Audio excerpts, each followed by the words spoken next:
I'm really excited to be here today. I'd been in New York for about 4 years and just moved to Chicago, so it's nice to be back. Today we're going to be talking about a kind of theme and a development in this industry, which I think is very important, which is the development and essentially the onboarding of small businesses online, and not just building a website, but running operations online and taking some of that data that's really the sort of DNA of a business, and collecting that data and making it actionable across all sorts of different parts of the business stack. A lot of what we're going to be talking here is formally called marketing automation, but really what we're thinking about is the use of operational data in marketing, in advertising, and attribution. I want to start out here, just let these guys introduce themselves so you can get a sense of kind of what they do and how they're solving this problem. Maybe we start with Josh. We're going to run down quickly, and then we'll get into the questions. Sure. Hi, Josh McCarter with Booker. Booker's the leading platform for service commerce, and we focus on the service economy, about 70% of the U.S. GDP. We provide a business management and marketing platform to service-based companies, things like scheduling, online booking, CRM, and point of sale, and then now adding a lot of things around automated marketing. Stu? Yeah, hi, I'm Stu Wall, CEO of Signpost. Signpost is a marketing automation platform focused on local businesses. We collect information from a local business's payment processor, phone, email, and social profiles. From that, we build an automated, complete customer list of their prospects and existing clients, and then we have automated marketing messages that go out to do anything from convert a first-time purchase to getting reviews, referrals, and word of mouth. Hi, I'm Drew Schwartz. I'm with a company called Shopkeep. Shopkeep is a technology company for small and independent businesses. We provide iPad-based point-of-sale hardware as well as cloud-based software to allow them to run their business, and that includes everything from the point-of-sale operations to marketing automation to all of the employee management, inventory management. So the point-of-sale really for Shopkeep is really the vehicle and the platform for how they run a smarter business. So Drew, I sort of wanted to start out because I think in terms of business software, the point-of-sale industry is sort of the largest of the legacy kind of business software industries. Yeah. And I would love if you could help us understand why a company like Shopkeep can exist today. Talk a little bit about the cloud and what it enables, both in terms of not only making the product cheaper, but changing the kind of product set which has traditionally been in point of sale. Yeah, so the traditional point of sale space has been sort of at two different spectrums. It's been large enterprise computer installations that you find at Targets, Walmart's, dominated by players like Micros and NCR. And then at the opposite end of the spectrum are electronic cash registers and things like cigar boxes to really help them trying to manage their business. So it's kind of like a varying spectrum. Where cloud-based point-of-sale system really come into play now is not only disrupting the price point of the technology itself by being able to offer software as a service solutions, but also offering this complete solution. A lot of these large technology players within the industry as well really focus on service contracts for installations and customizations. Shopkeep in particular really tries to look at these small and independent merchants and really provide them very easy software to use to really get them off and running within close to 24 to 48 hours. So that type of way to penetrate those types of markets is very different than what really has existed for a long time. Great. Josh, I think you guys are, when we have spoken before, I think the majority of your clients have been on pen and paper. I'd love if you could talk a little bit about, the last year you guys have moved into some marketing stuff and the way you think about, the schedule as a sort of base for a lot of the kind of marketing products you can build. Sure. So a lot of our customers are coming off of pen and paper, and it's really when you focus on the service economy like we do, most of these companies have been left behind by technology. A lot of disconnected systems, a lot of pen and paper. Maybe they have a point of sale system, maybe they have a CRM. But for the most part, those systems are very disconnected, and so it makes it very difficult for these businesses to, first of all, manage their own in-store operations and then take those activities and services and sell them online. What Booker offers is kind of a business management platform that really gives insights into the appointment availability. So from a marketing standpoint, we have a unique ability to distribute those appointments online and really capture customers that are searching on places like Yelp, and then drive bookings to the merchants that are on our platform. And really closing the loop on that online to offline commerce transaction is something that we're in a unique position to be able to do, really identify where the customer came from, what did they end up booking, what did they purchase when they came in, have they been back, automate retention marketing messages back to them, and really provide that online to offline attribution that's very difficult to do in the service economy. I think most of the innovation in point of sale has come in the retail marketplace, and so right now we're really trying to drive that innovation into the service marketplace. Sure, makes sense. So I think one of the kind of early winners of what's called marketing automation for small business was Demandforce, which sold to eBay for $500 million, something like that. Stu, as you guys were kind of building your business and thinking about marketing automation for small business and looking at what Demandforce does, or did, or continues to do, can you talk a little bit about that kind of first wave of companies that started to automate retention, and then kind of what's the next step beyond just reminding people to kind of come back from their appointments? Yeah, so I think, I kind of think about two first waves. So there is Demandforce, which sold to Intuit. Intuit. Yeah, no worries. But Demandforce is a great product. It plugs into scheduling software, largely for dentists, doctors, and health and medical practices. We think it's a great product. They obviously still exist independently within Intuit today. One big difference for us is that we plug into phone, email, and payment processing, and so even if you don't have a scheduling system, you can work with Signpost. We have a lot of contact information on customers that have reached out to you, and we have context on anyone that's ever purchased from you, so we can do the automated segmentation. So I think some of the early winners, including Demandforce, were kind of dependent on having the scheduling integrations. We see ourselves as kind of a horizontal play. That said, I think most of the marketing automation that we would think of are actually kind of enterprise-level solutions, so things like Marketo as an example. And the reality for those products is they're incredibly powerful. They do create a huge advantage for companies that are sophisticated enough to use them, but they are quite complicated. And so very few companies, even in the mid-market, let alone in kind of the true SMB segment, are able to use those tools effectively. And one thing that's really important for us is automation. So while marketing automation is the term there, we actually want to automate the decisions to the point that the user says, this is what I want to accomplish. I want to get new customers. I want to get reviews on Google+, Yelp, or Facebook. They put in those requirements, and then the technology becomes invisible and executes on their behalf.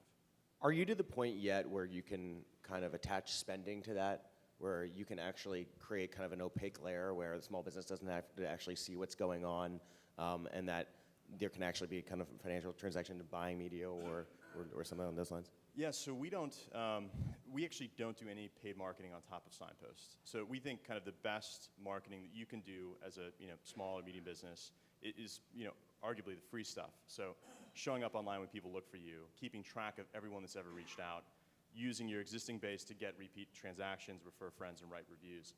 None of that involves spending money online, and so we actually, as a platform, don't invest online. We're software that makes kind of all those touch points much more effective.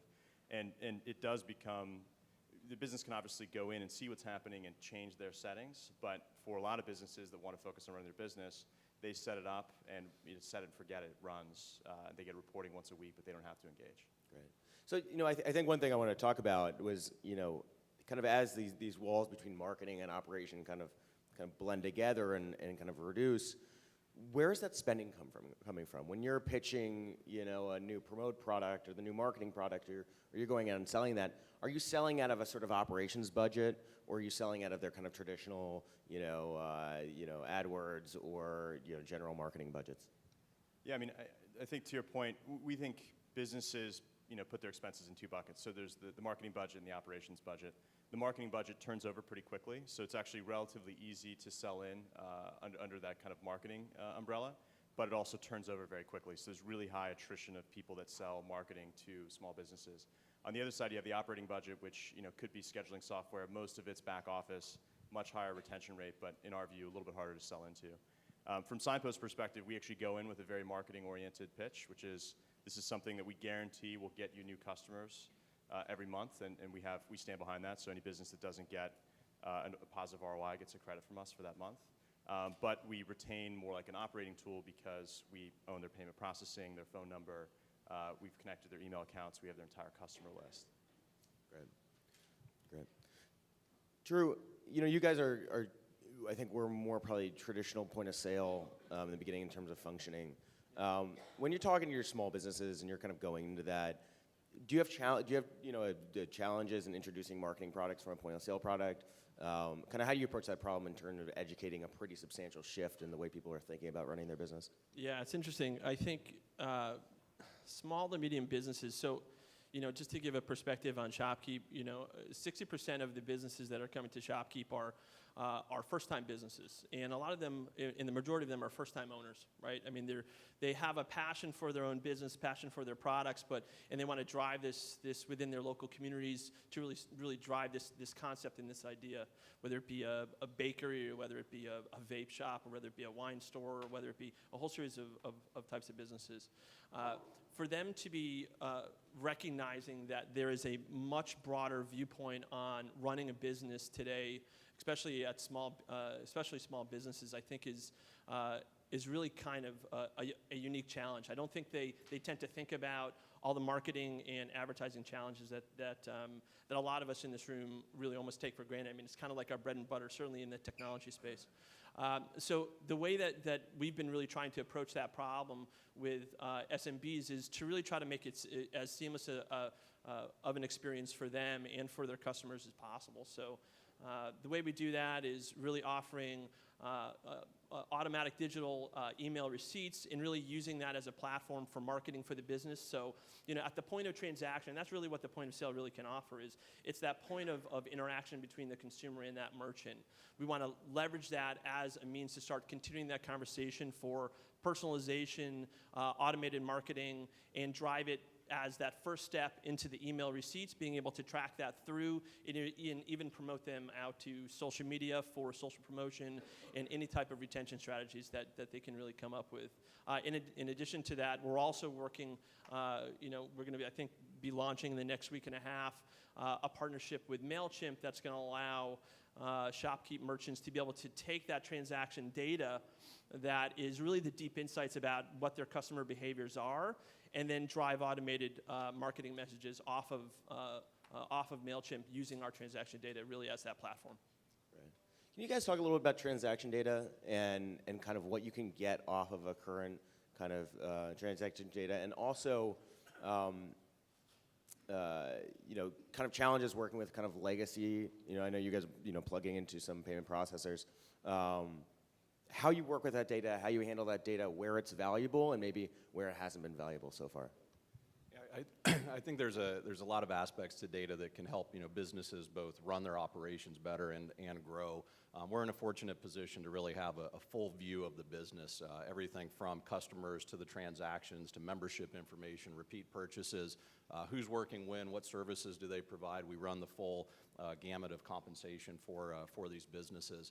And so it really helps them to understand kind of what's going on day in and day out, and we surface a lot of that both through reports and some visualization that talks about customer retention and automated marketing and sales and so forth. So that closed loop on the data, again, because we're the platform, we can see everything across from scheduling to occupancy rates. Even for us, some of the cool things that we're looking at down the road is bringing the concept of yield management that's existed a long time in the travel industry to service-based businesses, and identifying ways that they can fill their occupancy or increase their occupancy through automated marketing, similar to what Stuart was referencing, kind of this concept of set it and forget it. Anytime my occupancy is below 50%, create these offers. Maybe it's a post to Facebook, maybe it's a offer through Groupon, maybe it's buying something through an ad network.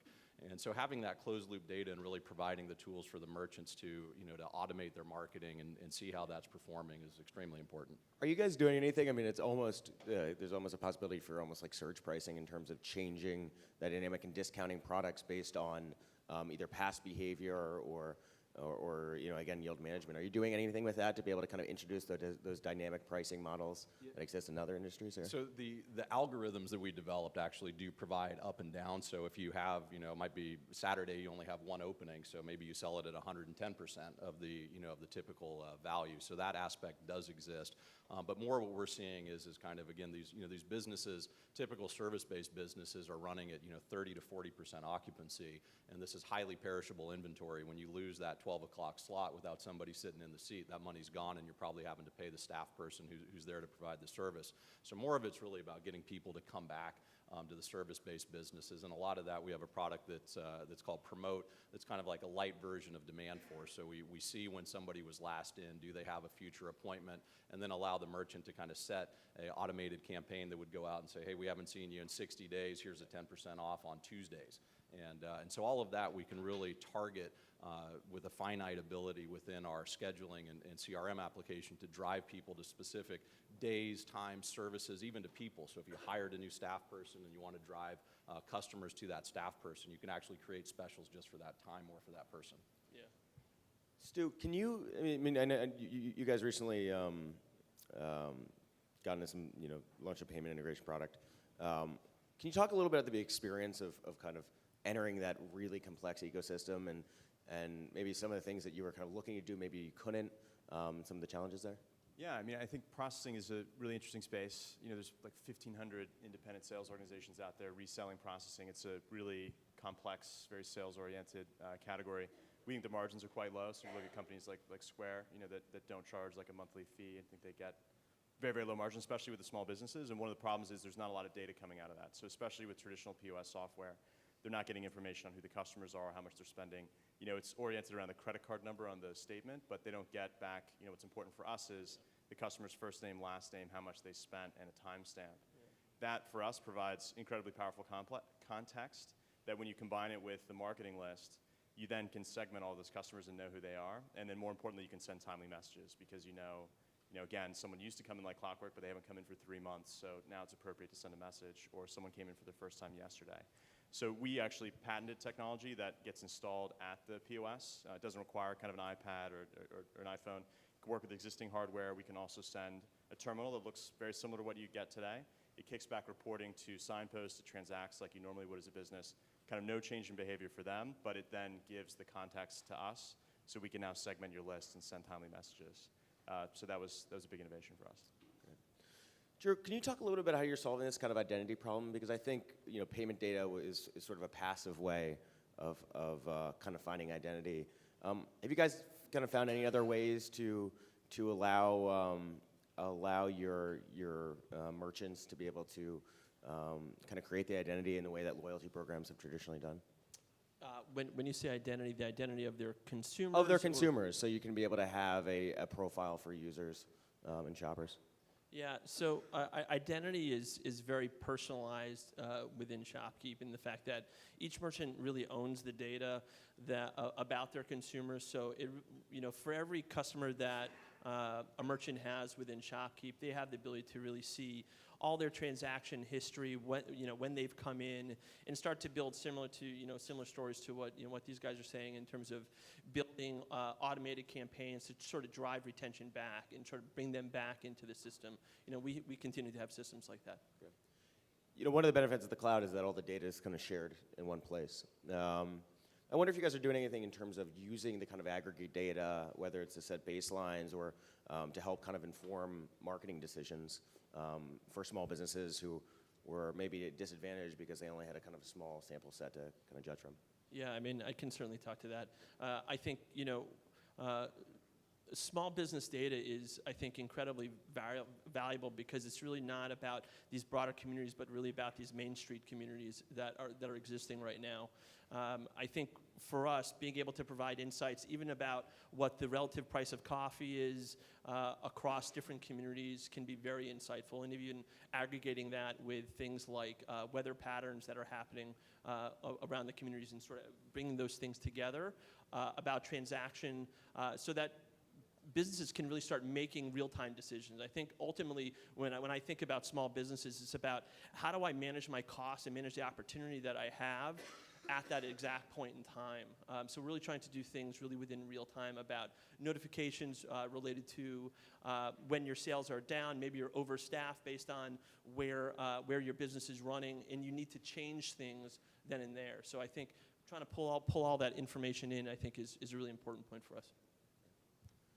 So I think what we've talked about a lot so far has been about kind of retention and kind of going through your own channels and not much on the media side. I wonder if you could talk a little bit about the kind of opportunity for an online transaction like a booking to be able to kind of change the local digital marketing kind of industry from sort of brand-based to performance-based marketing. Absolutely. So I'll use Yelp as an example. We have a partnership with Yelp where we're able to publish the appointment inventory of any merchant that's on Booker up onto Yelp. And the first part of that is we syndicate the service menu, so you can see what services are offered, and then you can go through the booking flow and actually do a transaction, and then we get compensated by the merchant, and we do a rev share based on the actual appointment being consumed. And so it's a different way for merchants to really tap into performance-based marketing, and for online advertisers to have another way that they can tap into kind of online advertising revenue streams. Are you guys doing kind of other initiatives and able to, say put a booking widget in an ad to be able to actually price and control the media spending of the small business? I mean, we're not doing anything yet where we're actually controlling the media spend. We're in a great position to be able to do that, and certainly interesting conversations happening with a variety of partners that that have the consumer eyeballs, and so we certainly view that as a roadmap item for us to pursue. So you could imagine a situation in which, Booker or Shopkeep, as kind of point of sale providers, are actually controlling kind of media spending in the way that traditional media consultants have done in the past and kind of automate it. Yeah, I think that, again, anytime you have the ability to drive performance-based spend, that's where people are going to gravitate towards. It's why, the newspaper industry has gotten so hammered on advertising, and people are really going to the places that can drive the attribution and show them the effectiveness of the marketing spend. And in our case, we can not only show kind of the effectiveness of the initial marketing spend, but we can show the lifetime value of that customer and of that marketing channel. And so those are some of the things that, again, as you get into the big data questions you were asking about closing the loop and what can you do with that information, ultimately it can drive both spend on new customer acquisition and on retention. Great. So, I think one of the reasons we're here today is to talk about kind of partnerships and the ability to work together. And I think it gets a little confusing when you have a lot of consolidation of products. And so I would love to kind of help us think about the edge of your business. Kind of where does Signpost end and where does sort of Booker begin? Yeah, great question. So I actually do think that the two companies are complementary in most ways, maybe a smidge competitive in others. But the way we think about it, at our core, for us, it's about automatically collecting data on customers and then having automated marketing that goes out to those customers. So that's really our DNA. There are things like scheduling is one example, which is a really tough product to get right.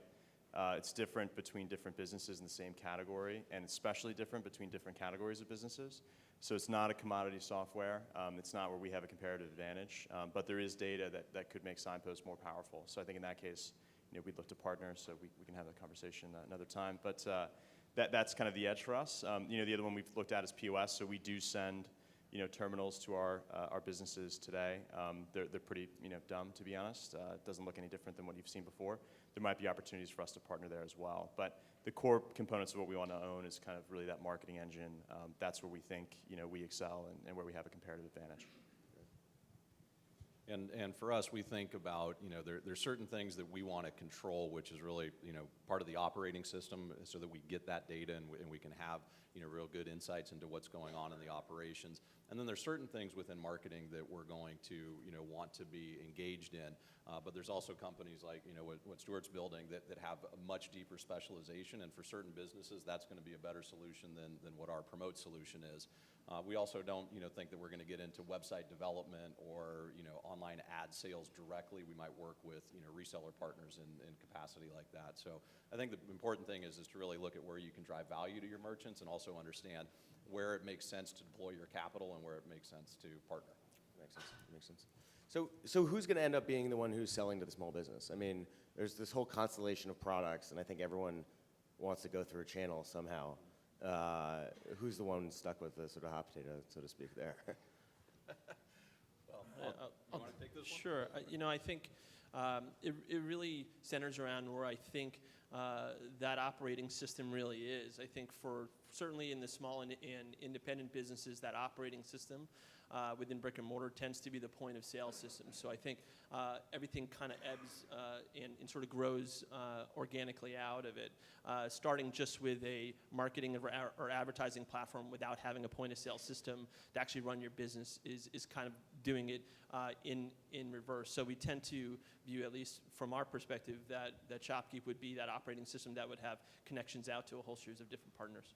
Do you think the existence of a cloud-based point of sale system, something that's modern and built remotely, does that reduce or does that increase the kind of viability of a self-serve model of where people are? There's a store in which people can download software and kind of take this themselves without having to have this massive Salesforce cost that I think most people have assumed was kind of innate and local. Yeah, I mean that's definitely the case. I think I mean, just trying to think of a good analogy. I think when businesses are sort of starting out and they're thinking, okay, how am I going to sort of implement this new operating system for my business?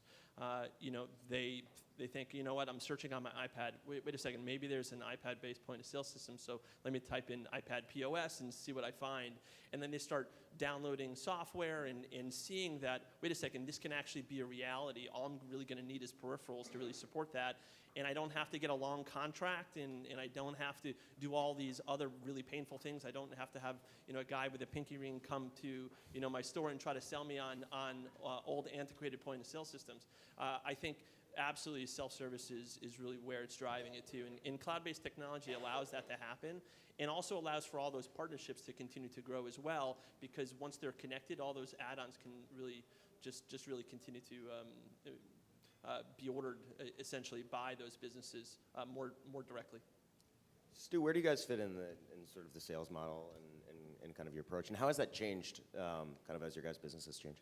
Yeah, so I think for what Signpost does, it's something, the business owner cares about getting new customers and engaging their existing base. What we provide today does require a little bit of education, and part of the problem that we're solving is that they're not, very few of our customers went into business because they were digital marketing experts and they're passionate about marketing online. Like they went into business because they're passionate about being a dentist. They went to dental school. So not a lot of people are looking online. We do have a great inbound channel, a lot of referrals from other customers, but you have to have a sales force. We think anything today to scale in SMB, even if you look at Yelp, which has 500,000 plus claim pages by businesses, they still have a sales force to get people onto the paid product. And it's a relatively simple product. So today, as the market stands, all three of our companies up here have a sales team. You can get more effective if those people are coming to you instead of you going out and reaching out to them. That's shifted for us. But for us, we think it's about being as efficient as possible with that sale, and then more importantly, getting people that are locked in as long as they're in business. Go. I was going to say for us, I think that definitely having a sales force is a big driving force of it, but even as important as reaching those customers is getting them up and running quickly. And so that's one of the areas that we've made a lot of investments in the last year is really a self-serve onboarding process where a business can get up and running and kind of start taking bookings within 20 minutes. And so that's something both as you look at channel opportunities and you look at your own kind of internal sales initiatives is trying to get people up and running and using the software as fast as possible. So we got about 5 more minutes here. I think what we've discussed today is a fairly new product to the industry. and yet it sort of kind of touch and overlaps with a few others. So if theoretically you guys are winning, who's losing? Who's getting pushed out? Is it just more transfer from kind of offline to online spending? Is it a MailChimp or someone who had been doing that that kind of you may be taking your revenue from? I think for us, we look at it in a couple ways. First of all, definitely point solutions, I think, are losing out right now. So if you're not connected, and even worse, if you're an offline point solution, you don't have much of a history or much of a future in this business. So we do see a lot of these kind of installed legacy systems going to the wayside. We see a lot of point solutions either being acquired by larger companies that are trying to cobble together kind of what we call a local operating system. And so those businesses are either going to be acquired or go to the wayside, I think. And the people that are going to continue winning, I think, are going to continue building out more aspects of a platform that really have the visibility into the transaction data and the customer history and building it that way. Yeah, I almost think of kind of three waves. So you have kind of traditional advertising for local businesses, which is things like Yellow Pages and offline. That's obviously in decline. The second bucket is online spend, so things like display, search, and mobile. That's actually growing because so many dollars are kind of moving out of traditional online. That said, Signpost sees ourselves kind of taking from that bucket. So spending online, for a local business, investing online on things like display advertising and search is incredibly complicated. There's no kind of tracking that back and closing the loop. The ROI, we think, is actually quite poor on average. So we generally recommend people do not invest in those buckets. Something like marketing automation, whether it's scheduling or through the POS, we think is generally a much better ROI for the business. It takes a bit more education because it is kind of on the edge of kind of the technology that these businesses will adopt. But we see ourselves kind of taking from that online bucket. Yeah, I would say that certainly in the cloud-based point of sale space, where we're seeing some of the challenges is really for legacy players and legacy point of sale systems. There's going to be a shift over the next several years from these old client server-based technologies to cloud-based technologies, and the point of sale space is definitely going through that transition right now.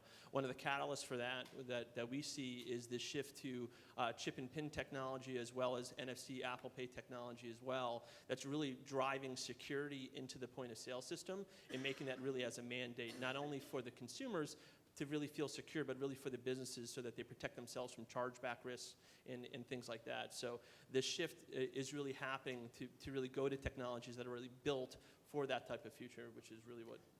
So how fast is this accelerating? I mean, I think a lot of the kind of nascent thing is like, oh yeah, it's just such a huge market, it's going to take forever. Like, where are we on the adoption curve? How steep is that adoption curve in terms of adopting this sort of new kind of operating system that can collect the data? I think we're starting to see it really start to accelerate. I think, with any kind of transition from either hardware-based storage or this client-server technology to cloud-based, there's always going to be some laggards in the industry that are going to have some challenges to really get over that hump. But we're really seeing it as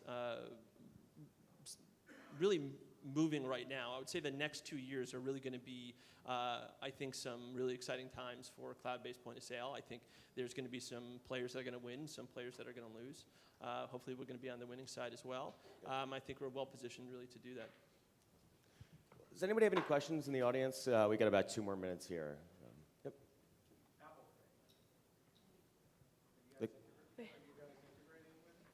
The question was about Apple Pay. So absolutely, we are integrating with Apple Pay.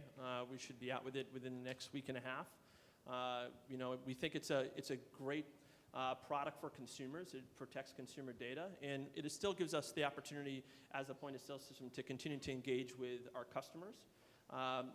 By taking the credit card privacy risk sort of out of the equation, which we're really excited by. So absolutely.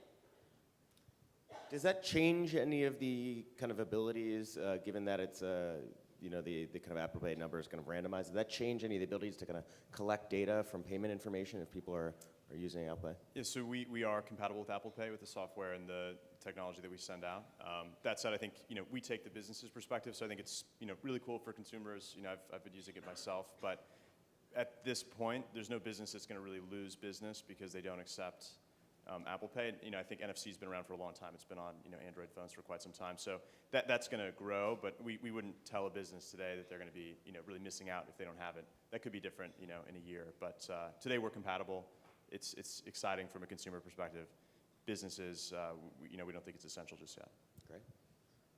And from our standpoint, we like to take any type of form of payment. The biggest issue I think in the market is what's the terminal at the merchant location, because if they don't have an NFC terminal, then they're not taking Apple Pay even if your platform supports it. And so that's going to be kind of the big thing, is with chip and pin coming in and NFC terminals, there's going to have to be a huge changeover in the next 12 months at kind of the local merchant that historically has just used a very small kind of dumb swiper. Great. Well, that's all the time we have, guys. Thanks a lot. I really appreciate it. Let's give these guys a round of applause.